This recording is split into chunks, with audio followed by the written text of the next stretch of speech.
Hey everyone, Nat Daddy here with a review. We're going to go back to the basics here. When I first started this channel a few years ago, I originally started it to do weekly comic reviews of all the new books and that. And then I stopped that a little while ago, probably about half a year to a year ago. I started branching out and doing other stuff like the Omni reviews and that. And then it just got to be too much doing the weekly ones, and I wasn't enjoying what was being put out at the time. Bring it now to the future, to the fall here. Started thinking about doing it up again, probably around late November or so. Figured I'd start up again for December. Well, then starting in December, that's when we start having all the shipping issues with Diamond and that. So books aren't coming in, or they're coming in a week or two late, or they're not coming in at all. So that's kind of put a bit of a backfire or a slowdown for me doing this. But I figured after seeing again yet yesterday another new comic book day without books coming out yet, maybe not seeing them again until next week, so being 2 weeks behind, I figured I would just go with what I have so far. We're going to do a two-part video here. This is what I've had so far for the last few weeks, mostly of December and that, what I have able to get raw, and then I'll do a second video with everything else that I've had to read digitally because I just haven't got yet. So if this is your first time to the channel, give it a like and a thumbs up for sure. Subscribe, maybe tell other people to check it out too. Going forward, I am going to do these weekly reviews and that. I am an indie guy. I love indie comics and that, so there'll be lots of maybe stuff that you haven't seen or weren't aware of. So that's the point of this, to bring attention to some of these wonderful indie books. And of course, cover the greats from like Marvel and DC and big events and first appearances and all that as well too. So enough talking. Let's look at some comic books here. First, we're going to start off with Sectors. I'm an 80s kid, born in the 70s, grew up in the 80s, so I love all these 80s toy properties like Sectors, and they've been bringing back other ones like Silverhawks is coming out in January. Thundar the Barbarian is coming out pretty soon, I saw.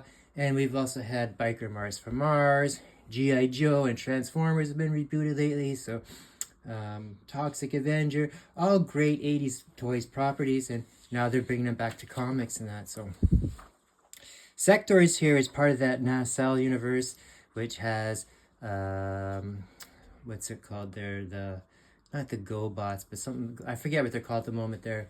And they also have Biker Mars from Mars as well too, and that, and a few other properties tied in there, kind of doing there what the Energon universe has done with Transformers and G.I. Joe. So this is issue number 2 of Sectors. If anyone's not familiar with Sectors, it's kind of like He-Man, but with more of an insect theme to it. Very fantasy in that. They all are have these giant insects as steeds and kind of companions that they bond with and that. And this one guy here is supposed to be the next leader, kind of like Adam is in He-Man. They deal with this fantasy war, good versus evil, and that. Nice artwork on here. Much like you would see in the Sectors comics that you would get as a kid. Actually, I think I might even have one of those right here, over here. I'll see if I can grab that here. Yeah. The mini comics that came in the action figures as a kid. So this is actually the first comic here. This is the French version, because I'm in Canada, so I have a English version that I'm going to get graded. So little bonus there for you. Yeah, so a great book. I've enjoyed it so far, the reboot here. Pretty neat. Oh, you get his hand cut off there. So that's kind of cool here. And it does give you like a glossary and that, so you don't have to be aware of the history and that. This is a good jumping off point. Oh, the Roboforce, that was it. And Biker Force, Sectors, and then starting in January, they got the Power Lords. So I do remember the Power Lords thing as a kid, but I don't remember the toys very much besides that. So yeah, check it out. Great book. I've enjoyed it so far. All right. One of the few main books we have in this pile here is Batgirl. This is issue 2 of Batgirl, new series and that. This is Cassandra Cain as Batgirl, so I enjoy her as Batgirl. Here she is actually pitted against her mother there, Shiva. And there is a new kind of cult of assassin warriors that has introduced in the last issue, and the leader is introduced in this issue, and they're out to get, of course, her. And this is her having to be forced to work with her evil mother, who they both detest each other. So good artwork here. Nice story. I enjoyed this. Batgirl is always a cool character. So that's part 2 of 6. That's again part of that all-in line from DC. New book from Dynamite here. We got a spin-off, the Thundercats. They announced earlier this week there's going to be another one called Thundercats Lost. That I believe it's some of the Thundercats that kind of got went exploring and didn't find a planet. So I'm not too sure what's going on there, but that looked interesting. This here came out last week. This is Thundercats Apex. This is a new character here.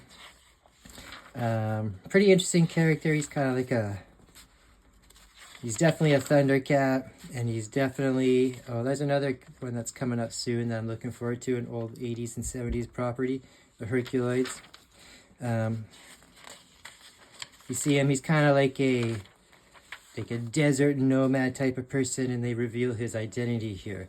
He has shown up in the ongoing series just briefly, but if we show him who he is here, and like I said, he is called Apex, but they do give away his identity in here, so I won't tell who the identity is here, even though you probably have guessed it right by seeing this here. It's kind of neat. So do check that out if you're a Thundercat fan. Brand new character that ties into the current characters here. I'm enjoying this Thundercat series. All the reboots of the old stuff has been pretty good so far. Alright, from Image here we have a new spin-off from the Doll Parts line that was out last year.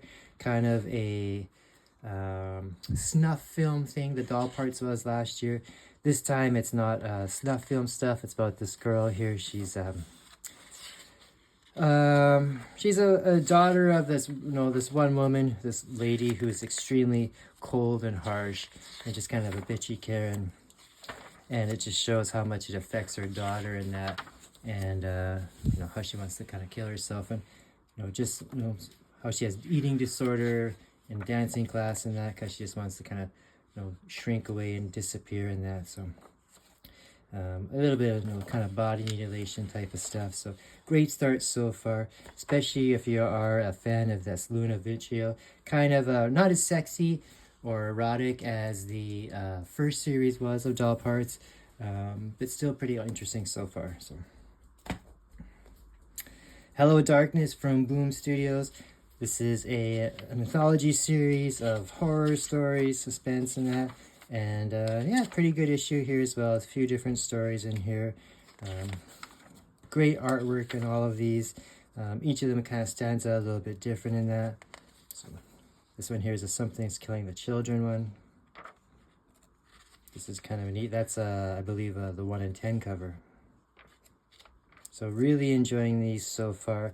Really liking all the horror anthology stuff that's been put out lately too. The Epitaph Into Darkness has been a great one too. These have been fabulous covers too. So these, the B covers and the 1 in 25s as well too. Been big fan of those so far. So Christmas 365 from Dark Horse Comics. Of course, being the holiday season, we're getting a lot of holiday themed stuff.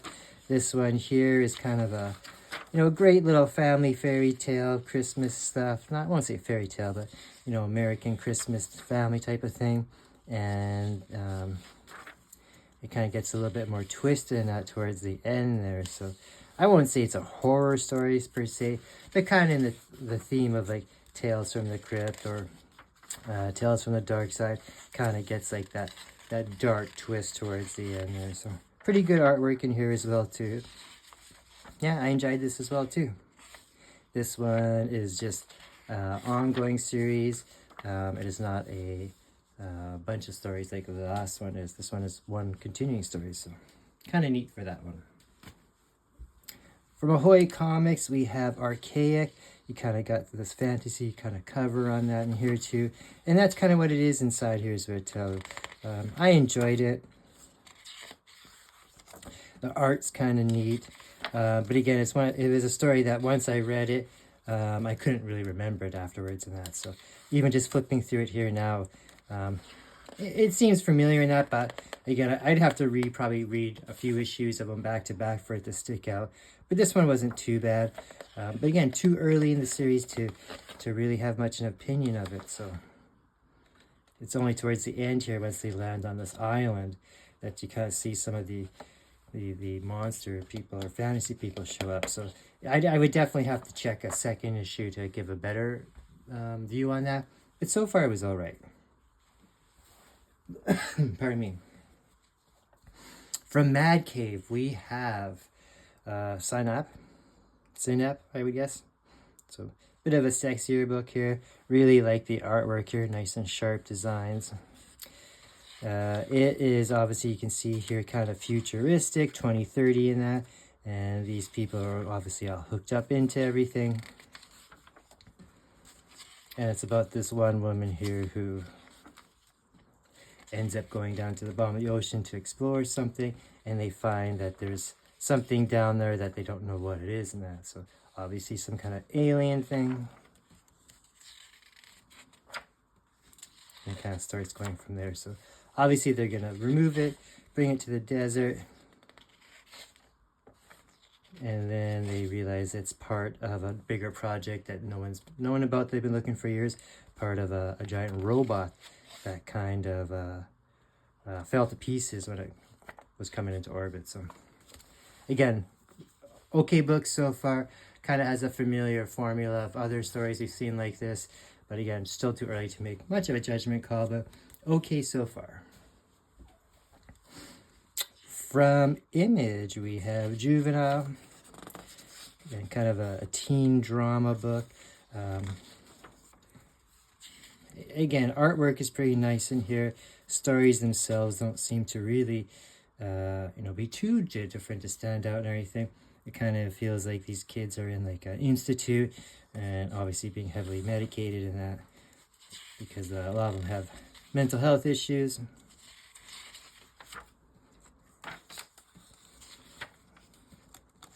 Again, this is definitely not an action one by any means. It's alright.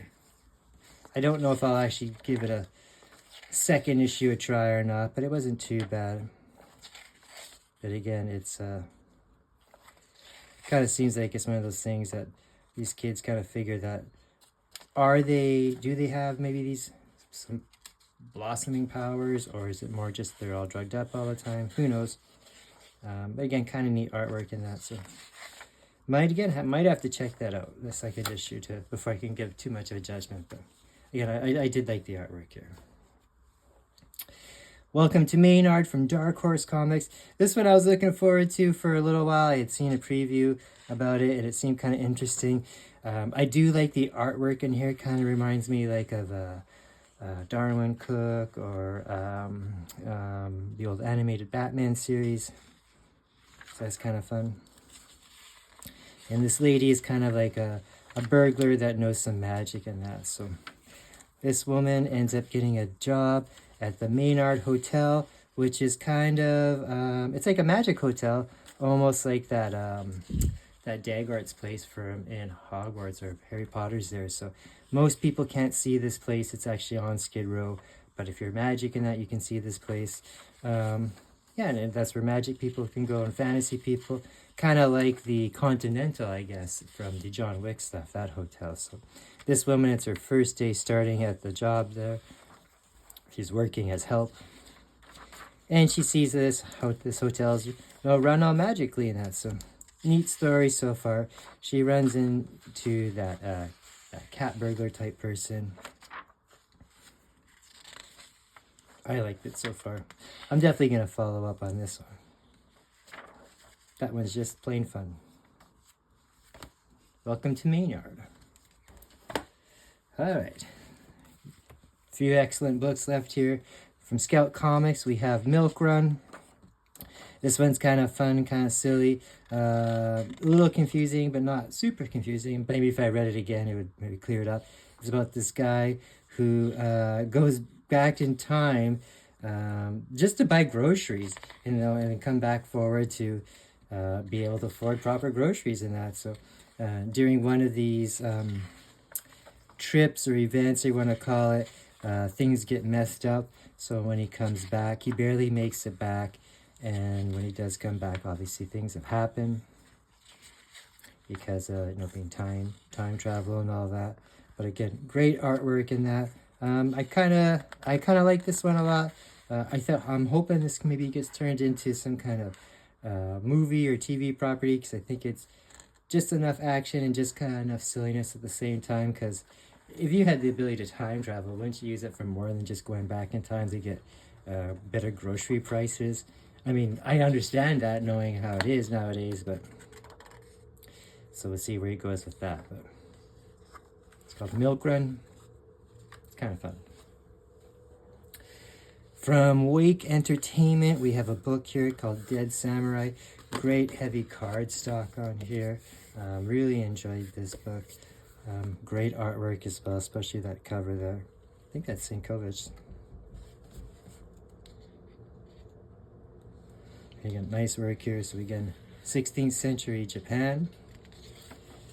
And it's about a samurai that ends up, you know, fighting some zombies, living dead type of thing. So the living dead is again making its way through samurai feudal Japan, and these it shows this one fella especially having to deal with it. So I like the artwork here.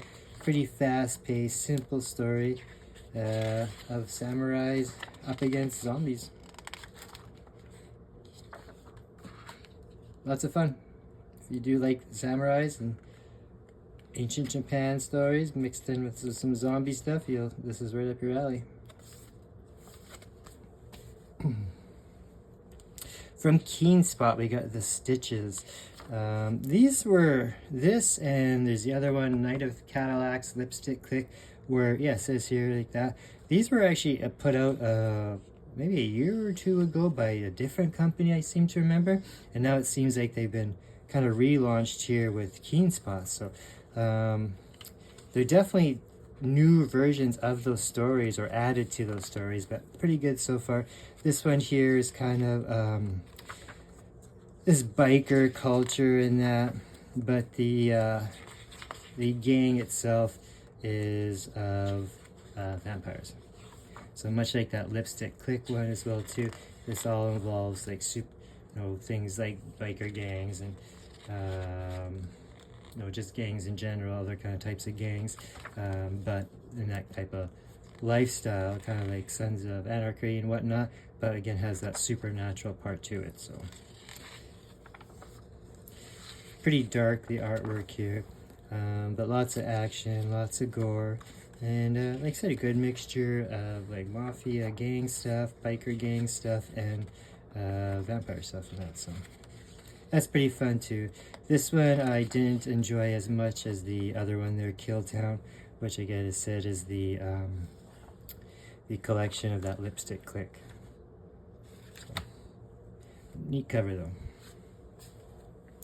From Scout Comics here we have Kerpow. This one here is about a kid that likes to read about superheroes and that, and it ends up that he's a sidekick to this superhero, and this superhero ends up getting killed.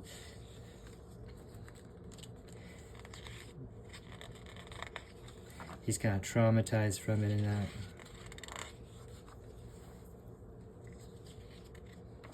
And as he grows up, you gotta deal with all that. So this one I thought I was gonna enjoy a little bit more than I did, and when I did read it at the time, I didn't really enjoy it too much. So he ends up being hurt later on in life in an accident, and now he's kind of like hallucinating, and maybe this person's real, maybe this person's not, the old sidekick to that superhero. So again, maybe the next issue will make it tied in a little bit better than that. The artwork was just okay in here. It's not awesome, it's not bad, it's just kind of average, so I thought that was maybe part of it too. But this one I thought would be a little bit, it wasn't bad, I just didn't enjoy it as much as I thought I would. So Kerpow. Final interview from Dark Harbor. This one is kind of could fall into that Tales from the Crypt or Tales from the Dark Side type of story. It's about I guess it's kind of like a church, or maybe not exactly a church, kind of like a church cult, new kind of lifestyle group in that these people are all working for, and they kind of get locked into a room. It's almost like review time, or kind of like final interviews and stuff, and crazy stuff happens while they're in there, and that they do like these team building exercises, and they just get progressively more and more demented and more like hurtful in that, and then they start killing people, and then these people are trapped in there. So they kind of turn these people against each other in that, all for the kind of cult of this business and that. So this one's kind of neat, just kind of a one-shot type of story in that. It says it's more than that, but it basically feels like a one-shot to me. How much more of the story there could be, but I enjoyed it. I'll definitely check it out if there is one. I've never heard of this company before, so hopefully there will be a second issue in that. But it was okay, but definitely kind of like, I know I said one shot, that's like just almost like I guess a mini series. Last we have from Mad Cave, we have Long Cold Winter. This one is alright. The art is what made me enjoy it. It's the future, dystopian, and you have this one guy's like a wanderer slash assassin, hero type, and he's always being, no matter where he goes, he's always getting into a fight. So he ends up meeting this little robot guy that needs some help, and he ends up helping him. So it kind of has like that Clint Eastwood, rough, tough cowboy type person that always ends up helping out people. So, and that's what this story is here too. So it's alright, like I said. It has that cool kind of futuristic punky artwork that I do like in these types of stories. So this one I'll probably give it a second issue a chance as well too, just to see where it goes. But again, not too bad. Long Cold Winter from Mad Cave.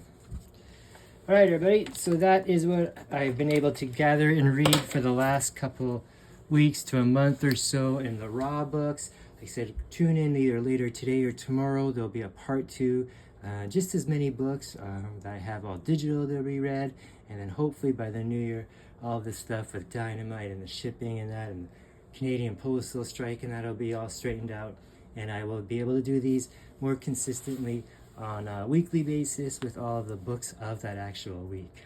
Hope you enjoyed this. Looking forward to see you guys more in the future. Peace out.